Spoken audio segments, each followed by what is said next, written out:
I watched interviews going back to the 1980s where it sounded like your father was playing with the idea.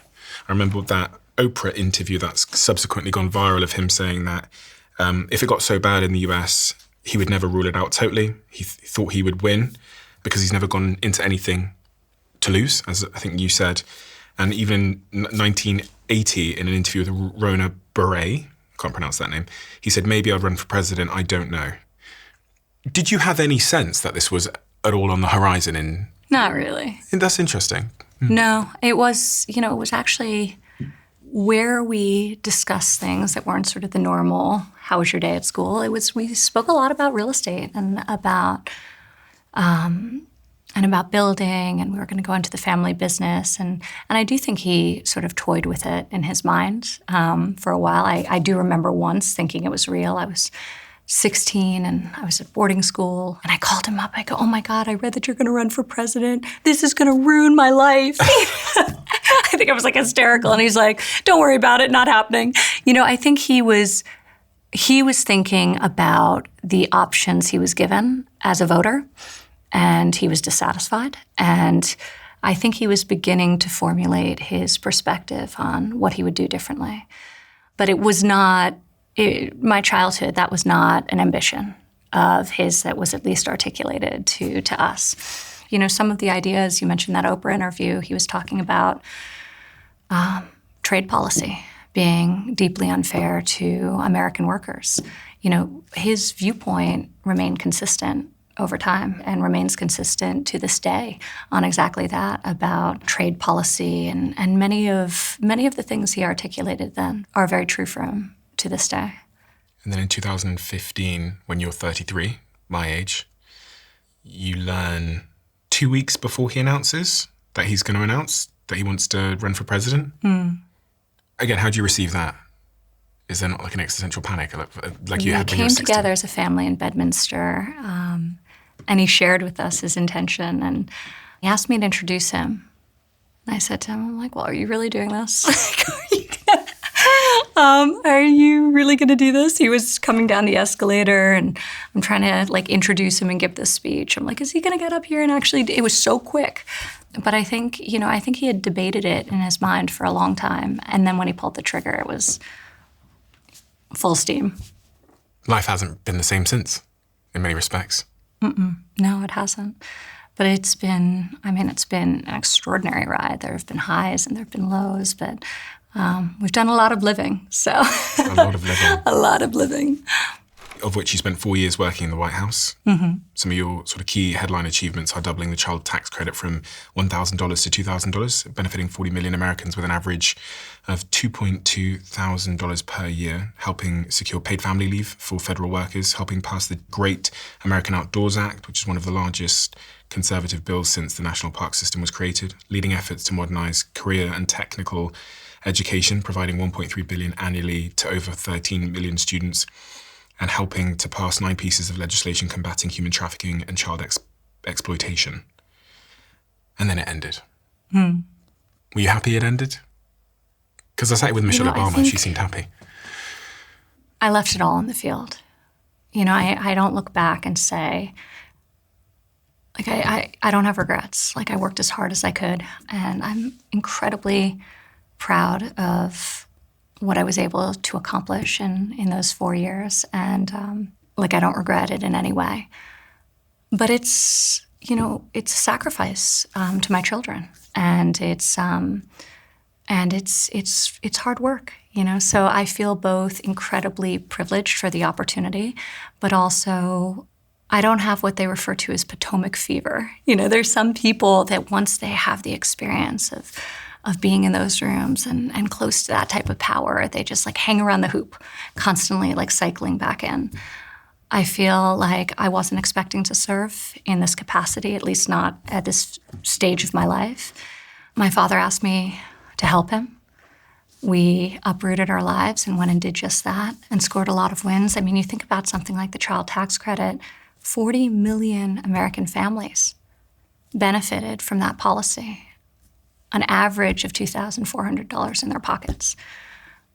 That's extraordinarily meaningful and consequential, and I'm so proud to have been able to do that. 9 pieces of human trafficking legislation, the work that I did around vocational education and skills training, which is all the more relevant as we sort of surf the oncoming tsunami that is AI. The fact that we were able to get the private sector to commit to skilling or reskilling 16 million American workers. The fact that we were able to facilitate the creation of 1 million apprenticeship opportunities in the United States. These are deeply meaningful. So I'm so proud of my service. I feel deeply honored that he trusted me to pursue these different verticals and to work alongside of him.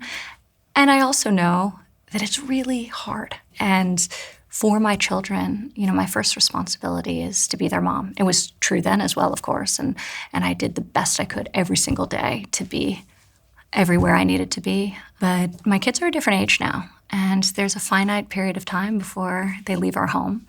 I think, I look at my teenage daughter, she's 14, and even if, a quarter of my interactions with her through her closed bedroom door, I need to be present and I need to be there. It's not theoretical for me because now I know the sacrifice that they would have to bear, the cost to them of if I went back into service. And I'm not willing to let them pay that price. So for me, it's actually a rather easy decision. I made it immediately, that in this moment, I'm where I need to be. It's also a different time. Now my father has a deep bench of people raising their hand who want to help and participate. That wasn't true before. He's really refined his policies, his beliefs, and has a lot of conviction in terms of what he wants to do. So I feel for him, it's amazing. He's got the team he needs. And for me, I think, my priorities are my family, and that just feels really good and right for me. What weren't you prepared for? I asked the same question to Michelle when she was here about, you get that phone call from your dad and he says, come help. One has a vision of what that might look like, but there's surprises. Michelle talked to me about so many of the things she had no idea would be the case. You're not prepared for any of it. There's nothing that trains you for the experience. And I think one of the things you realize pretty quickly is power, just like money, makes people more of what they already are. Mm-hmm. And you see that very much in playing out in politics and in life, right? I also think you realize people are just people. You look at, and I had exposure to some of the great leaders of business, and now I was being exposed to leaders on a global stage of countries. Sometimes they were monarchies, other times they were elected democracies, and then all sorts of variants of that, and you realize at the end of the day, people are people. Some of them, their kids don't speak to them. They got in a fight with their wife that morning. They're just people. And now some of them feel extraordinarily historic. You meet a person and say, this person feels consequential. Others of them, you leave and say, I wonder how this person ever got elected to this, high office. But I think it removes the veil and the mystery, and I think it removed for me a lot of any of intimidation I may have in interacting with another human being. Your security situation must have changed quite considerably. So, it did, yeah. And because politics is a dangerous game. I think I heard something that said being president is the most dangerous job in the world when you look at the fatality rate.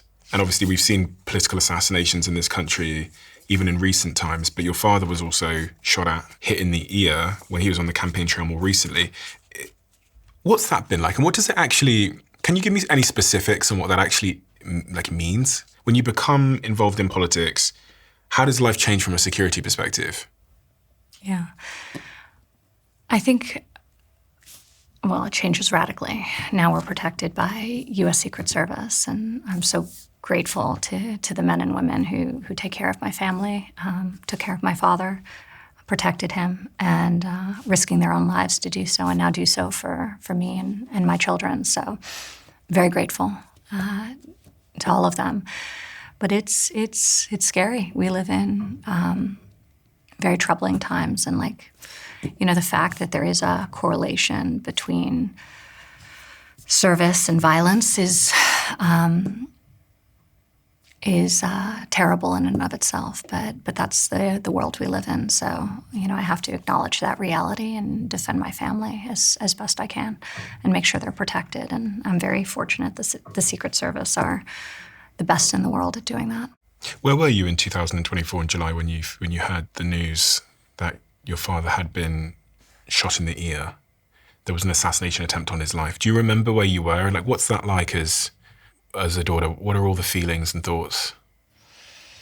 I was in Bedminster, New Jersey, and there was a lot of commotion, and the televisions were on, so I saw it almost immediately. Not in my house. I actually don't love watching television, but out by the pool and the bistro, and it was almost real time. It was before he had stood back up that I had seen what was transpiring, and two of my children were there. So, my first reaction was to turn them away. But it was incredibly difficult. Interestingly, I knew real time in that moment that he was fine. Like I just knew that, like, it wasn't his time. So I was horrified, and I was scared, and I was protective of my children, but I didn't believe, like, the worst possible outcome had transpired, thank God. And thank God it hadn't.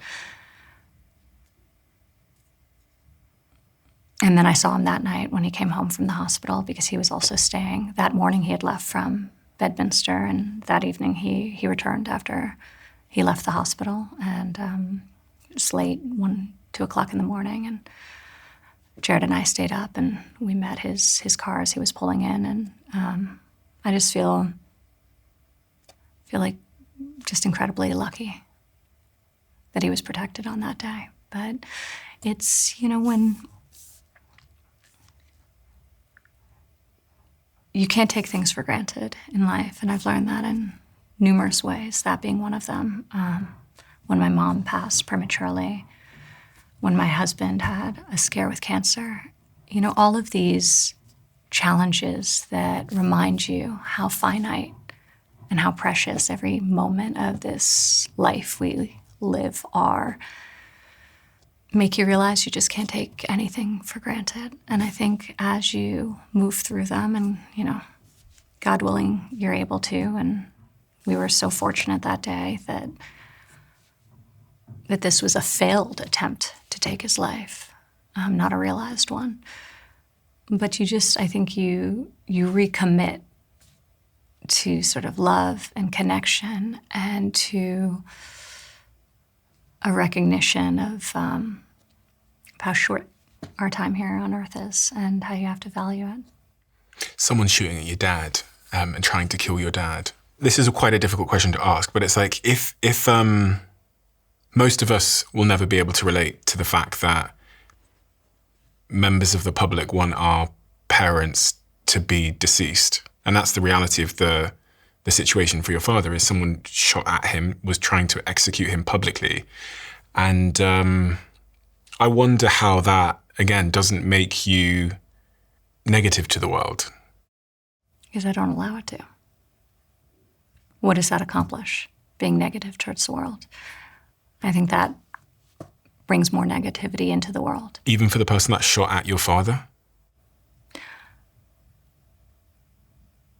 There's a lot of sickness there, and I think that